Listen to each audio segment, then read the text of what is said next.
Good afternoon. Thank you for joining us here today for today's mission status update of STS-135. Here with me today is the lead station flight director, Chris Edelin. He'll begin with a few remarks, and then we'll open the floor for some questions. Chris? Thank you, Amika. Well, I'm pleased to report another good day in space today. We followed up yesterday's successful EVA with today a busy day of cargo transfer. That was the theme for today. The crew is now about halfway complete of unloading the Raffaello multipurpose logistics module, moving that cargo out of the module and into the space station, and bringing back the spare parts, the trash, and the other various pieces of equipment that will be coming back to Earth back into the logistics module. So about halfway complete. We're running ahead of the schedule as far as the remainder of the mission is concerned for cargo transfer.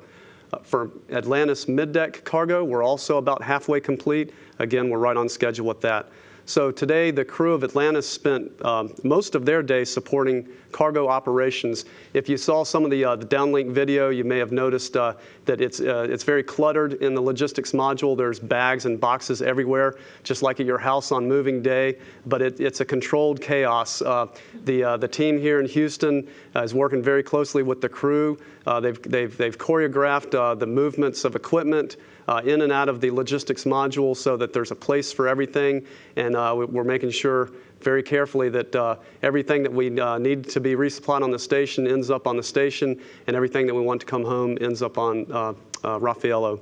So we also had a great assistance today from our Russian crew members on board the space station. They helped out with the cargo transfer task, as well as Satoshi Furukawa, our JAXA astronaut on the space station. Mike Fossum today, he went into our closet on the space station. That's the permanent mating adapter number 3 that's attached to the Tranquility module.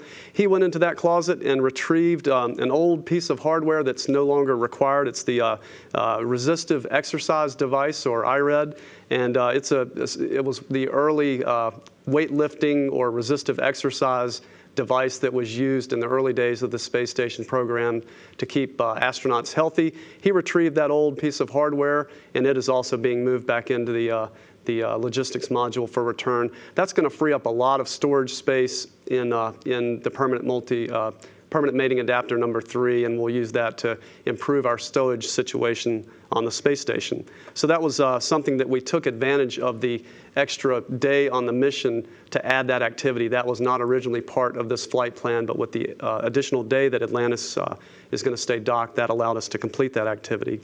Ron Guerin today, he spent several hours working on the space station toilet, the waste hygiene compartment, WHC. He replaced several components there that were starting to give some noises and vibrations that were indicating that those components were approaching their end of life, and he replaced those, and now reports that the space station toilet is working just fine. So, of course, when you have a lot of company that brought up a bunch of food and fresh supplies, you want to be good hosts and have a toilet that works when they're there. So we're pleased to report that the space station toilet is fully operational, and we've even invited the shuttle crew members to use it if they need to. And we also followed up on yesterday's spacewalk with some reports from the crew on their spacesuit fits, and we have determined that there's no problems with the spacesuits, and everything's good in that department. We also, today on the space station, resumed processing of the urine processor apparatus. As all of you know, we do recycle urine into drinking water on the space station. This is an important technology that we are demonstrating and perfecting in low Earth orbit so that it can be used on future missions into deep space.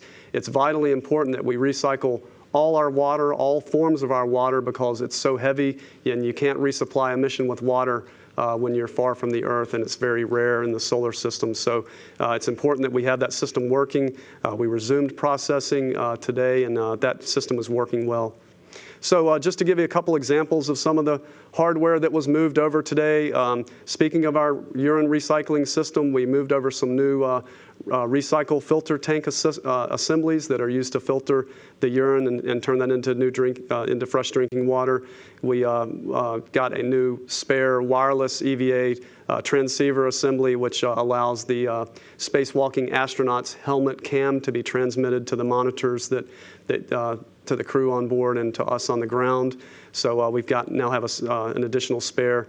We also transferred over a distillation assembly for our urine processing apparatus, and lots and lots of food and clothes.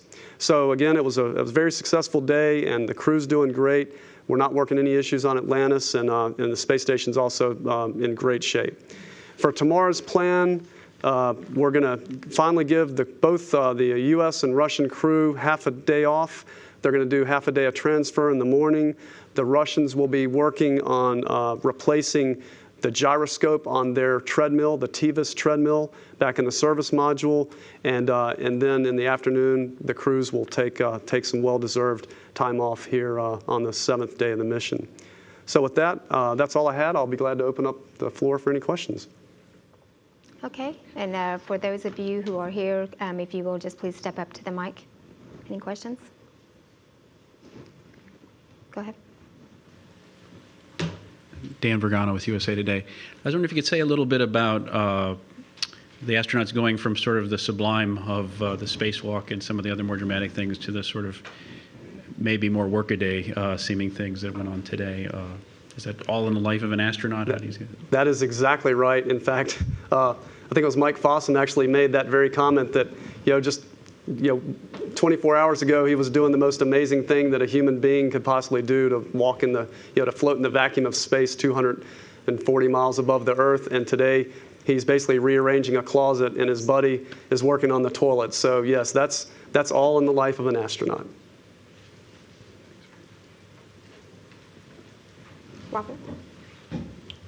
Hi, Robert Perlman with CollectSpace.com. Given this crew's tendency to want to work ahead and be eager and getting ahead on their schedule, how much enforcement do you think you'll need to give them to take the time off tomorrow afternoon? Are they eager for the time off, or do you think they might work through that as well?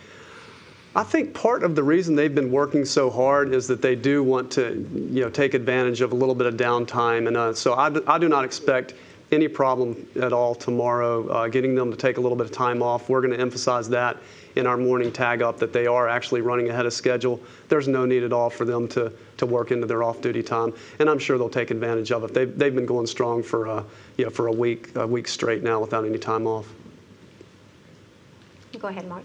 Thanks, Mark Carreau for Aviation Week. You mentioned in your remarks that there was work on the urine processor assembly, and I wondered if that was a repair or maintenance, and just sort of what they were troubleshooting.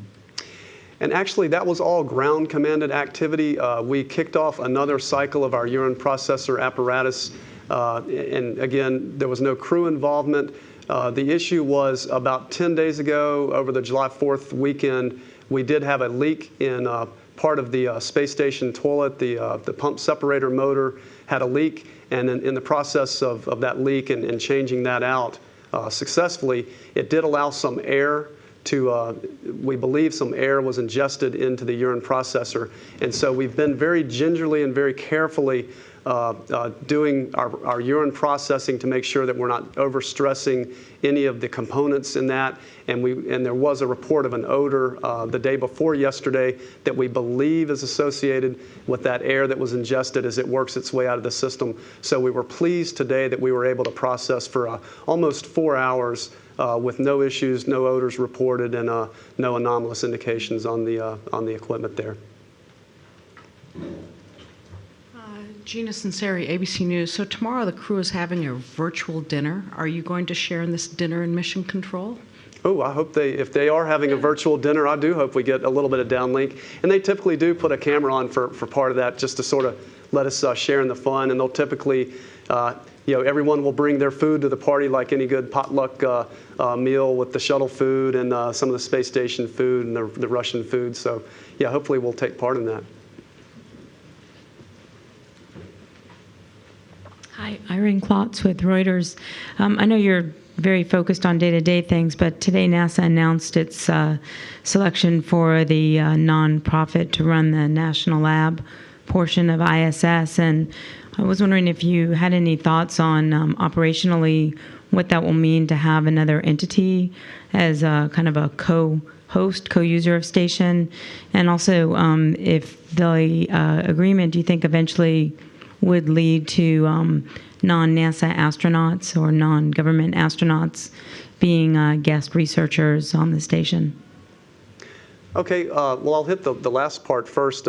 On the shuttle, we used to fly, occasionally would fly a payload specialist, a non-astronaut that would be trained to operate experiments on a shuttle mission.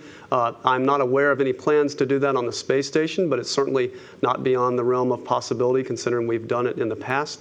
As far as the announcement that you mentioned, I did hear about that. I don't have any detailed knowledge. Obviously, we're focusing on the day-to-day operations of the mission. But just to comment a little bit on where we're going with the space station, this being the last shuttle flight to the station means we're moving from an assembly phase and a resupply, an intense resupply phase of lots and lots of spares, more into a utilization phase where the focus is really going to be on science. We do a lot of science already on the station, but we're expecting to increase the number of hours that the crew works science experiments. And I think this announcement sort of heralds the beginning of that really high utilization phase. And I think the kind of research we're doing on the station, it really provides a lot of benefits for people on Earth. It's not just about how the astronauts adapt to space and proving equipment for space flight. For example, on the flight we're flying now on Atlantis, we're flying an opticell processing module, which is a cell biology experiment, and we're also flying 30 mice. And these mice they're having a therapeutic countermeasure for muscle atrophy. So again, the immediate application is for astronauts adapting to weightlessness and the muscle decay that we see in astronauts. But there are applications for people that are on bed rest on the Earth and those with with weak muscles that we can understand basically how the human body works, because space is a very unique environment and it allows us to see the human body from a different vantage point. So the life sciences research that we do on space station is very pertinent to life on Earth, as well as the studies of the heavens, like for example the alpha magnetic spectrometer, looking back into the past towards the Big Bang and looking for antimatter. So the space station is just such a unique asset, a national asset that runs the gamut of many different disciplines of science. So I'm excited that we're moving more into the utilization phase. Go ahead. Philip Sloss with NASASpaceflight.com. I think on Mike's, in the flight plan for Mike, when he was in doing the work on PMA-3, there was also a center disk cover install on the port, I guess on the port hatch. Could you just explain why he was doing that now and what that's for? Yes, he was just doing that we wanted to make sure that the items inside the permanent mating adapter number 3 don't shift into the hatch mechanism envelope. Thanks. Hey, Mark, you have one more? Thanks, Mark Carreau for Aviation Week. I'm going to go back to your report on the cargo transfers and see if I understood correctly. Did you say that half of the MPLM and half of the middeck have been transferred to the station side at this point? Or half of the gross? Half of we're halfway complete with the number of hours that we expect. So unloading the MPLM is about 1/3 of the hours that we've budgeted, and reloading it is a little more complicated, and that's about 2/3 of the time that we've budgeted. Mm-hmm. So of that total 100% time, we're about 50% completed. So that means we've just about completely unloaded the MPLM. Well, let me go back. Some of the items have not quite been unloaded from the MPLM yet. I don't have an exact number, but we are in a mixed config where some items are still waiting to come out, and many items to be returned are already in the MPLM.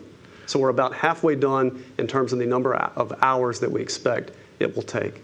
And just from a big picture sense, going back to where you sort of anticipated you might be at this point, which is almost the halfway point of the mission with the extension, do you feel like you're on pace to accomplish what you wanted within the time you have, or is there still a lot of kind of pressure to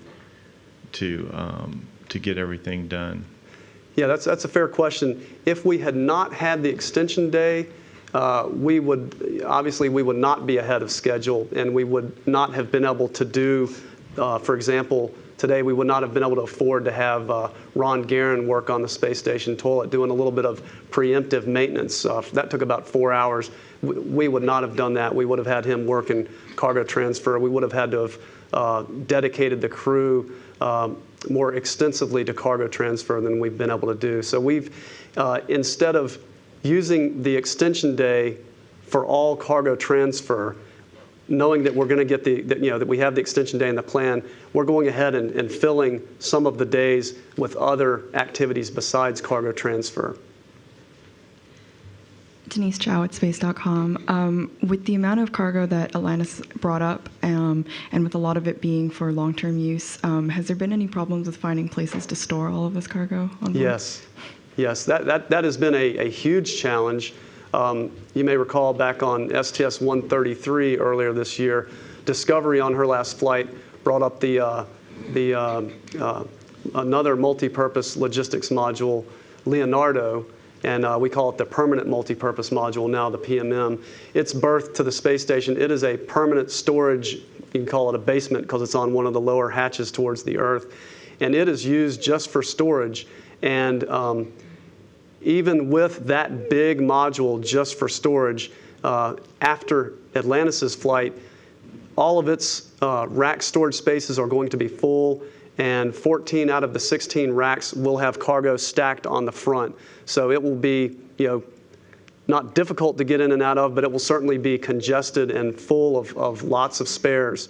And many of the other locations in the space station have more cargo stored on it than was originally intended. I mean, ideally, you'd have a nice, clear path and open faces on the various science racks and hardware racks to where you wouldn't have to move cargo around. But because we have so much cargo stored on station intentionally, it sometimes is difficult to access some of the racks that the crew needs to access, and sometimes proves to be a challenge to access tools and other hardware that you need for maintenance tasks. So stowage is a challenge.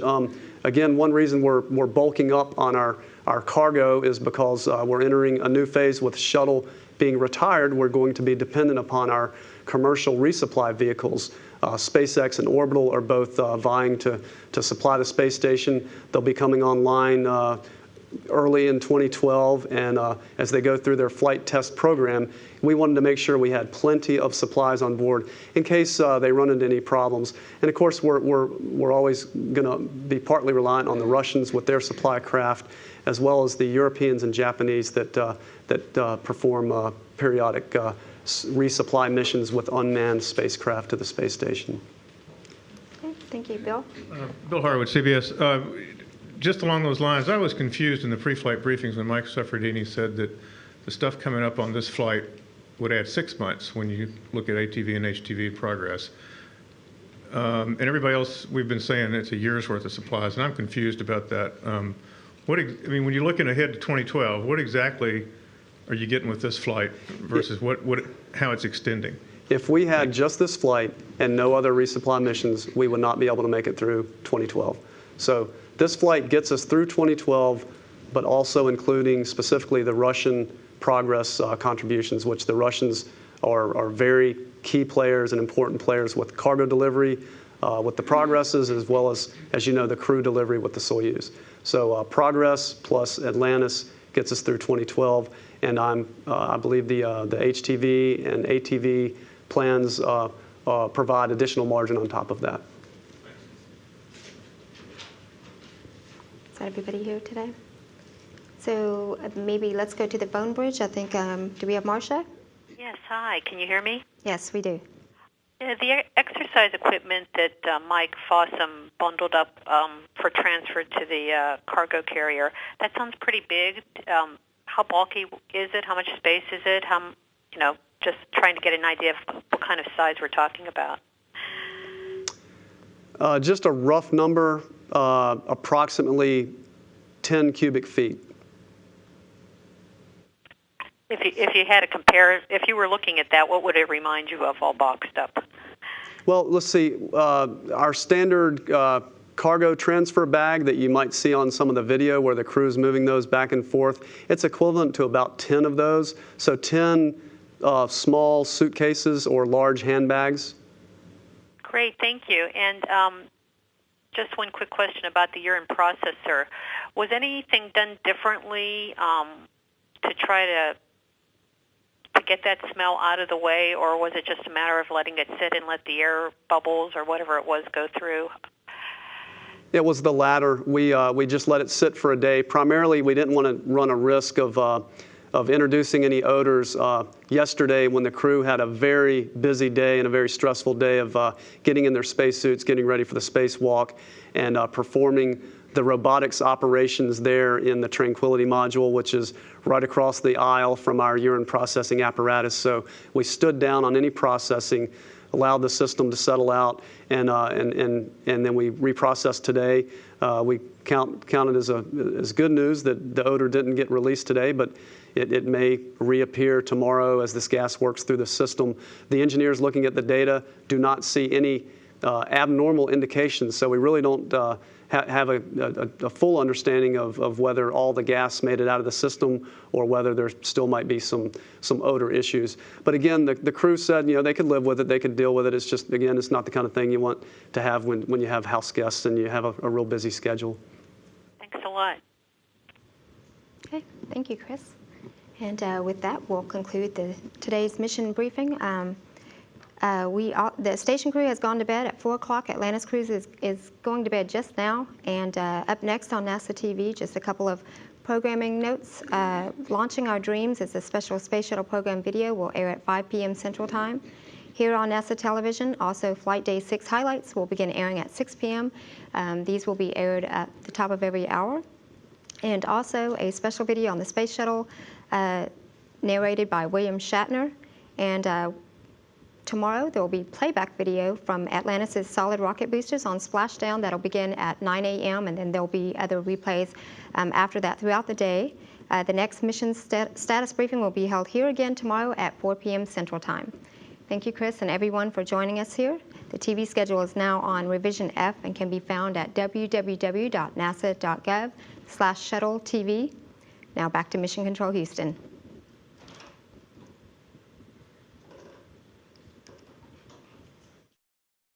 Hi, I'm Steve Sides. Ruben DeLeon. Shanna Andrew. And I'm Heidi Brewer. We are the Instrumentation and Communication Officers on the final shuttle mission. And you're watching NASA TV.